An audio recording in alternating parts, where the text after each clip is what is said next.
JLKM के leader Motilal Mehto जी से media जो है जानने का प्रयास कर रही है कि उन लोग का विधायक एक जीता हुआ है तो आगे जनता के लिए क्या काम करने वाली है, समस्त चीज़ों के बारे में जानकारी लेने का प्रयास कर रही है।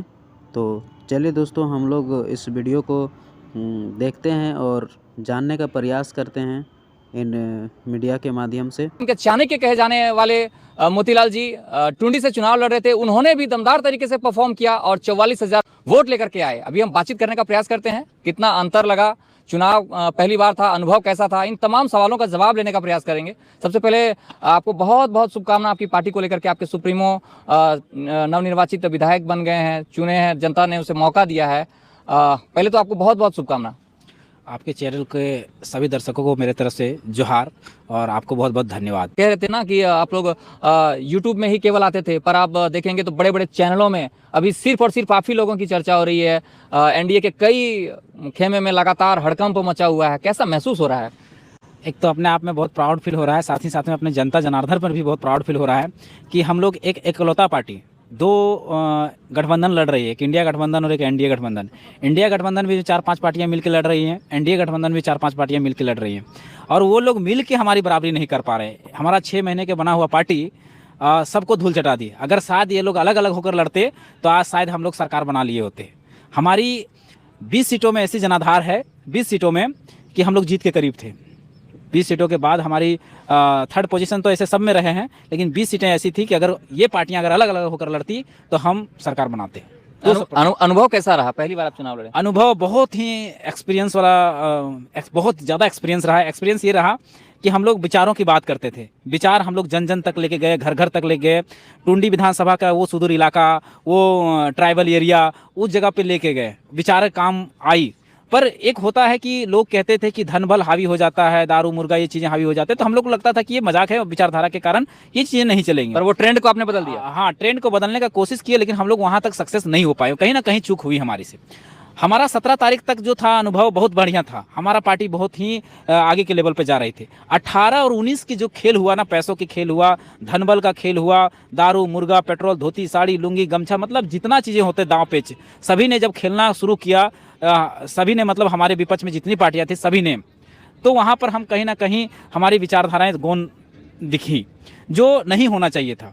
जनता को इस चीज़ के बाद हम लोग कितना जागरूक करने का प्रयास किया। जनता ऐसा नहीं कि जागरूक नहीं हुई, जागरूक हुई, जागरूक तो हुई ना। आप देखेंगे तो 70,000 वोट आपका, 71,000 वोट अगर आप देखेंगे रामगढ़ से, मांडू से, आपका गोमिया से 60,000 आप लोग वोट लाए हैं। आप खुद टुंडी से 44,000 वोट लाए, तो जनता तो जागी, आपका तो प्रभाव तो दिखा। वो मैंने तो कहा ना, जनता जागी है, लेकिन रिजल्ट के करीब जाने भर जनता नहीं जाग पाई। कहीं ना कहीं परिणाम में चूक हुई। हाँ, कहीं ना कहीं परिणाम में चूक हुई। परिणाम में चूक इसीलिए हुई कि जितना जनता को जागना चाहिए था उतना नहीं जागी। जागी जरूर है, जागी नहीं। अगर जागती नहीं जनता तो हमको इतना वोट नहीं आती। अगर हमारी विचारधारा उनके तक नहीं पहुंचती तो हमें इतने वोट नहीं मिलते। पर 29 में बड़ा खेला करेंगे आप? हाँ, 29 में हम लोग बहुत बड़ा खेला करने जा रहे हैं। ये आज हम कह रहे हैं, हम पार्टी का वरीय उपाध्यक्ष आज कह रहे हैं कि 29 में हम लोग अपना सरकार बनाने जा रहे हैं। क्योंकि ऐसा नहीं कि हम लोग 2024 में प्रयास, 2024 में भी इंडिया गठबंधन और एनडीए गठबंधन दोनों से हम लोग को प्रयास किए थे, लेकिन नहीं, हम लोग ने अपना स्वाभिमान से कभी समझौता नहीं किया, अपने विचारों से कभी समझौता नहीं किया। हम लोग ने सीधे बोल दिया कि हम लोग अपने दम पे लड़ेंगे। कहे ना, एक ही वोट क्यों ना मिलेगा, लेकिन अपने दम पे मिलेगा। और हमने ये साबित किया है कि अपने दम पर हम अपना इतना वोट लेकर आए हैं। मोतीलाल जी, 3 साल से आप लोग सड़क पे आवाज उठाए, अब सदन में आपकी आवाज गूंजेगी। किस किस मुद्दों को लेकर के, और पहला सवाल क्या रहेगा जब जयराम जी जाएंगे वहां पे, तो सवाल क्या रहेगा? देखिए, 3 सालों से भी हमारी मांग एक ही थी कि सबसे पहले यहाँ स्थानीय नीति बने, नियोजन नीति बने, विस्थापन नीति बने, जितना भी एग्जाम कंडक्ट हो वो फेयर तरीके से हो, उसमें किसी तरह का सेटिंग वेटिंग ना चले। तो सबसे पहला जो मुद्दा होगा, हमारे ख्याल से हमने जब जयराम हमारे सुप्रीमो जी से हम जब डिस्कस कर रहे थे, डुबरी विधायक से जब डिस्कस कर रहे थे, रात में ही हमारी डिस्कस हो रही थी, तो सबसे पहला मुद्दा होगा हमारा सीजीएल का, कि 10 सालों का सीजीएल आज तक क्लियर क्यों नहीं हो पाए। क्योंकि छात्रों को छला गया इसमें। जेएसएससी का मामला उठेगा कि जेएसएससी में आज तक एक एग्जाम भी फेयर तरीके से क्यों नहीं ले पा रही है, और अगर लेती है तो पेपर लीक क्यों हो रहा है, इस पे मामला उठेगी। उसके बाद दूसरा मामला ये उठेगा कि आज 24 सालों के झारखंड में झारखंडी कौन है, आज तक आइडेंटिफाई क्यों नहीं है, तो सबसे पहले उसको आइडेंटिफाई किया जाए। तीसरा मामला उठेगा कि यहाँ झारखंड 24 साल का अलग हुआ, लेकिन आज तक एक स्पष्ट नियोजन नीति क्यों नहीं बना, तो नियोजन नीति बनाया जाए। ये मुद्दे सड़क पे उठाते थे। अब हमारा एक साथी गया सदन में, तो ये मामला अब सड़क से उठकर सदन में उठेगा। लोग ये जानना चाहते हैं कि आप लोग पक्ष के साथ रहेंगे, विपक्ष के साथ रहेंगे, या फिर अकेले रहेंगे? हम लोग अकेले रहेंगे, स्वतंत्र रहेंगे। हम लोग अगर साथ में रहना होता तो हम लोग गठबंधन नहीं किए होते। हम लोग को अकेला रहना है। हम लोग को जनता के हित के लिए जो जनता के मुद्दे होंगे, जो जनता की बातें होंगी, जो जनता की समस्याएं होंगी, उसको हम लोग सदन में उठाने का काम करेंगे। हमने तो कहा ही कि जितने भी जैसे एसएससी का मुद्दा, जेपीएससी का मुद्दा, जो भी हो, हम लोग निष्पक्ष, हम किसी के साथ जाएंगे तो हम कहीं ना कहीं दबाव में रहेंगे, हमारी स्वतंत्रता खत्म हो जाएगी। हम अपने स्वतंत्रता का हनन नहीं करेंगे, हम अपना फ्रीडम रहेंगे। और जनता के मुद्दे हम एक ही हैं, लेकिन 81 पे भारी पड़ेंगे, 81 पे भारी पड़ेंगे। और जो भी जन समस्या है, क्योंकि हम किसी के ना किसी के साथ जाएंगे तो हम कहीं ना कहीं वहाँ बन जाएंगे, और जो जनता के हित के मुद्दे हैं हम वहाँ उठा नहीं पाएंगे। और जनता हमें इसलिए भेजी है कि हमारे मुद्दे वहाँ पर उठे, हमारे सवाल वहाँ पर किए जाएं। तो सवाल करने वाले हमारे साथी एक ही हैं। अब उनको भी हम अगर जंजीर में बांध दें तो सवाल करेंगे कैसे? पर दो चीज दिख रहा है। पहला तो ये है कि सोशल मीडिया में एक ट्रेंड कर रहा था, एक फोटो वायरल हो रहा था जहाँ पे जयराम जी को शिक्षा मंत्री बता दिया गया था, पहला। दूसरा, लगातार आप लोग जिस सरकार के खिलाफ आप लोग आवाज उठाएं, उसी के मंच में दिखे, तो कहीं ना कहीं लोगों को ये लग रहा है कि जयराम जी हो सकते हैं अब सरकार जो बनी है उसके साथ आ जाएं। ये थोड़ा सा कुछ चल रहा है। अच्छा, थोड़ा टेक्निकली आप सोच के देख लीजिए, टेक्निकली कैसे संभव है? ये अफवाह है, पूरी तरह से अफवाह है। और सोशल मीडिया को जो अफवाह रहता है ना, बहुत जोर से फैलता है। देखिए, टेक्निकली अगर सोच के देखें तो क्या है, 56 सीटें उसको इंडिया गठबंधन को प्राप्त है, तो ऐसे ही उसकी मेजोरिटी वाली सरकार बनती है। तो हम लोग की जरूरत कहाँ है? और दूसरी बात, हमें क्यों बनाएगी? ना हम उसके गठबंधन में शामिल हैं, ना हम इधर से समर्थन दिए हैं, तो क्यों हमें बनाएगी? सिंपल सी बात है, हलवा पूड़ी तो है नहीं। तो सबसे पहले इसको हम सिरे से खारिज करते हैं, ऐसा कुछ नहीं है, ऐसा केवल अफवाह है। दूसरी बात, जहाँ तक वहाँ स्टेज में जाने की बात रहे, तो देखिए, चाहे बीजेपी की सरकार बने, इंडिया गठबंधन की सरकार बने, चाहे एनडीए गठबंधन की सरकार रहे, वो न्योता सबको देते हैं। जाना नहीं जाना वो अलग मैटर होता है। तो उन्होंने न्योता दिए, उन्होंने जाए, मंच में जाने से क्या होता है? अगर यहाँ बीजेपी की भी सरकार बनती तो वहाँ भी मंच में जा सकते थे, वहाँ पे मंच में भी आमंत्रित करते तो जाना ना जाना आपके हाथ में, निमंत्रण तो आपको आएगी, क्योंकि आप विधायक है तो आपको निमंत्रण आएगी हैं। तो वो गए, एक राजनीति से परे हट के वो गए, अपना एक मान मर्यादा जो होता है, राजभवन से उनकी चिट्ठी आई थी तो राजभवन का मर्यादा रखने के लिए गए थे शपथ में। जिस तरह से आज ही एक खबर आया है मैया सम्मान योजना को लेकर के, ये जो चुनाव था, मैया सम्मान योजना ने काफी प्रभावित किया। पहले तो उनके जो पार्टी हैं, उनके जो विधायक मंत्री थे, वो लगातार ये कह रहे थे कि 1000 अभी दे रहे हैं, फिर चुनाव के बाद दिसंबर से हम लोग 2500 रुपया देंगे। पर आप देखे होंगे उसमें कुछ चल रहा है कि ये कॉलम सबको पूरा करना होगा। तो क्या लग रहा है कि सिर्फ और सिर्फ एक छलावा था, या फिर उसको सच में ऐसा देने का प्रयास था? देखिए, कहीं ना कहीं हेमंत सोरेन जो सरकार है, जो गठबंधन की सरकार है, भले जीत गई हो, लेकिन एक बात बता रहे हैं कि झारखंड की जनता को बहुत बड़ा मूर्ख बना रही है, बहुत बड़ा मूर्ख बना रहा है। और ये जनता नहीं समझ पाई है तो बहुत बड़ा धोखा खाने वाली है। अब मैया सम्मान योजना में बताइए 5900 करोड़ रुपए का अतिरिक्त भार पड़ेगा, तो 5900 करोड़ रुपया कहाँ से आएगा? सरकार से सवाल करना चाहिए। 99% जनता हमें ये बात समझ नहीं पाती है। 5900 करोड़ का भार पड़ेगा। उधर से वृद्धा पेंशन को इस सरकार ने बंद कर दिया है, छात्रवृत्ति जो मिलता था, जो युवाओं को, छात्रों को मिलता था, वो बंद कर दिया है, दिव्यांग पेंशन को बंद कर दिया है, पोषण सखी, सहिया, ये सब का सैलरी बंद कर दिया है। उसको काट करके अपना वोटों का ध्रुवीकरण करने के लिए, वोट को मोबिलाइज करने के लिए इस चीज़ को लाया गया है। अब है कि अब सरकार तो बन गई है, अब सरकार को तो प्रेशर वो डालेंगे कि छात्रवृत्ति क्यों बंद है भाई, आपको वृद्धा पेंशन क्यों बंद है, दिव्यांग पेंशन क्यों बंद है। तो बंद करके उस पैसे को यहाँ पर खपाया जा रहा था। तो अब तो सरकार से वो मांग करेगी ना, जब मांग करेगी, प्रेशर करेगी, तो छात्रवृत्ति तो लागू करना ही है, दिव्यांग पेंशन तो देना ही देना है, वृद्धा पेंशन तो देना ही देना है। तो जब उस पैसे को मैया सम्मान में दे रहे थे तो मैया सम्मान वाला पैसा कहाँ से आएगा? सोचने वाला विषय है थोड़ा सा। अब है कि कितना मूर्ख बनाया है, जहाँ आपको शिक्षा में खर्च करना चाहिए वहाँ मैया सम्मान में खर्च कर रही है। अरे भैया, स्टूडेंट को छात्रवृत्ति आप रोक दिए हैं। किसी का बच्चा 1 लाख का कहीं एडमिशन है तो 80 से 90 हज़ार उसको छात्रवृत्ति से मिल जाता था। कितना गरीब परिवार को मदद मिलता था। 10,000 का है तो 7 से 8 हज़ार रुपया मिल जाता था। अब उसको रोक दिए। आप क्या चाहते हैं कि झारखंड ना पढ़े, झारखंड अनपढ़ रहे, गंवार रहे, अशिक्षित रहे? यही ना चाहते हैं आप? छात्रवृत्ति रोक के क्या करना चाहते हैं? ये युवाओं को समझना चाहिए, युवा पीढ़ी को समझना चाहिए और उसको पुरजोर विरोध करना चाहिए। और युवा कहीं ना कहीं उसको पटकने के लिए पटक दी थी। वो तो पूरे मैंडेट को, जो जनता ने मैंडेट दिया, 56 सीट लाई, इसको आप किस रूप में देख रहे हैं? मैंडेट नहीं दिया है, मैंडेट हम लोग को दी थी।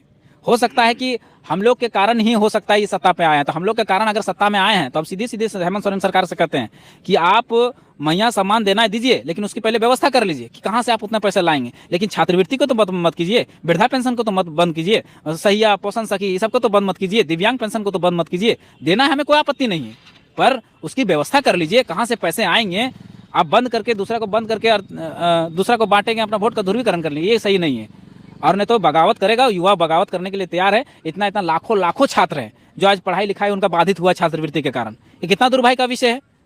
झारखंड तो ऐसा ही शिक्षा में निचले स्तर पर जा रहा है, ऐसा ही लोग स्कूल ड्रॉप आउट हो रहा है, कॉलेज ड्रॉप आउट हो रहा है, और अगर छात्रवृत्ति रोक दें तो और ड्रॉप आउट होना शुरू हो जाएगा। शिक्षा का स्तर कहाँ तक गिरेगा आप सोच सकते हैं। तो छात्रवृत्ति को सबसे पहले बहाल किया जाए, मैया सम्मान दीजिए, हमको उससे कोई आपत्ति नहीं है, लेकिन युवाओं का जो छात्रवृत्ति मिलता है उसको पहले बहाल किया जाए। अभी यहाँ पे जनता दरबार आप लोग लगाए हैं, देख रहे थे सैकड़ों लोग आए हैं समस्या को लेकर के। अभी हम लोग बातचीत करने का प्रयास किए तो काफ़ी समस्याएं थी।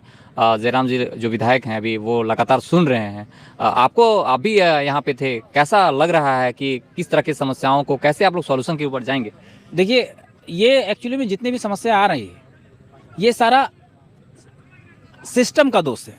सिस्टम अगर फेयर एंड फ्रेश हो जाए तो ये समस्याएं विधायक के पास आने की जरूरत नहीं। ऐसे ऐसे समस्याएं हैं जो थाना की समस्याएं हैं, ब्लॉक की समस्याएं हैं, एसडीओ की समस्याएं हैं। ये समस्याएं एसडीओ को सॉल्व करने का काम है, सीओ को सॉल्व करने का काम है, बीडीओ को सॉल्व करने का काम है, थाना पदाधिकारी को सॉल्व करने का।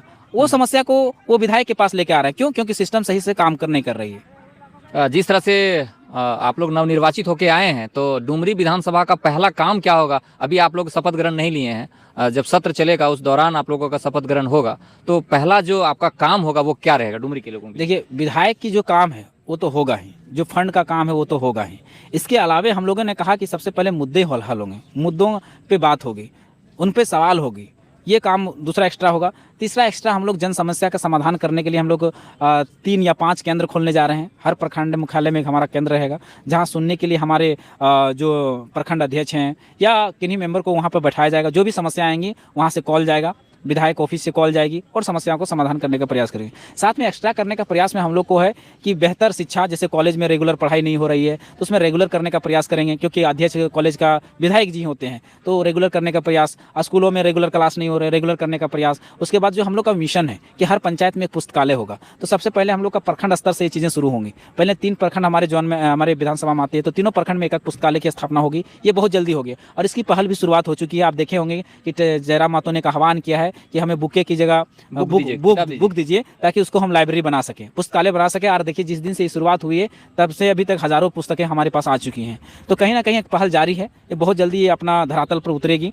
बस उसका बिल्डिंग का चयन करना है, कमरे की चयन करना, उसमें व्यवस्थाएं करनी है। पुस्तक तो हमारे पास ऑलरेडी पहुंच रही है। और सभी से एक विनती, एक निवेदन रहेगा, हमारे चाहने वाले लोगों से, हमारे प्रशंसकों से, हमारे फैन से यही गुजारिश रहेगी, निवेदन रहेगी कि हमें फूल माला पहनाने से अच्छा है, बुके देने से अच्छा है कि आप पुस्तकें दें। पुस्तकें देंगे तो हम उसको धरातल पर उतारने का काम करेंगे, वो किताबें हम लाइब्रेरी में स्थापित करने। क्योंकि देखिए, फूल मालाएं गांधी जी भी कहा करते थे। जब सत्याग्रह का आंदोलन चल रहा था तो गांधी जी ने एक बहुत अच्छा बात बोले थे कि आप हमें, उस समय विदेश की जो मालाएं बन के आती थी वो विदेश से आती थी, एक्सपोर्ट होता था, तो वो सारा रेवेन्यू उनके पास जाता था। तो उनका कहना था सत्याग्रह के टाइम में कि आप हमें भारत में जो चरखे से काटी गई एक सूत है उससे हमें सम्मानित कीजिए। इससे क्या होगा कि चरखा चलाने को रोजगार मिलेगा, चरखा चलाने वाले को। और ऐसे हमारे सभी साथियों से कीजिए, उसी को छोटा सा मोटा सा माला बना के हमें पहनाइए। अगर मान लिया जाए उसमें अगर 1 रुपये की सूत भी बिकी तो 1 रुपया सीधे हमारे लोगों के हाथों में जाएगा। तो उसी तरह से और वो व्यर्थ नहीं जाएगी, उसको हम जमा करके उसके हम कपड़ा बना सकते हैं, कपड़ा भी बना सकते हैं। तो जस्ट लाइक गांधी जी की विचारधारा को अगर हम मानते हैं तो गांधी जी की विचारधारा के हिसाब से ही वो पुस्तक हमें दीजिए, ताकि वो पुस्तक को हम लोग जमा करके फिर आप ही को रिटर्न जाएगा, आप ही के बाल बच्चे जो होंगे उस लाइब्रेरी में जाके उस किताब को पढ़ेंगे। अंतिम सवाल लेना चाहेंगे, लगातार जो विपक्ष है, जो अभी उनकी हार हुई है, तो लगातार वो फेसबुक में लिख रहे हैं कि जयराम जी आ गए हैं, नौकरी अब मिलेगा, घर घर नौकरी मिलेगा, मानी नियोजन के मुद्दे पर लगातार आप लोग को घेरने का प्रयास कर रहे हैं। तो जीत तो एक सीट से हुई है, नियोजन को लेकर के आप लोग क्या माने रखें? ठीक है, जो सवाल करते हैं वो सरकार में भी है।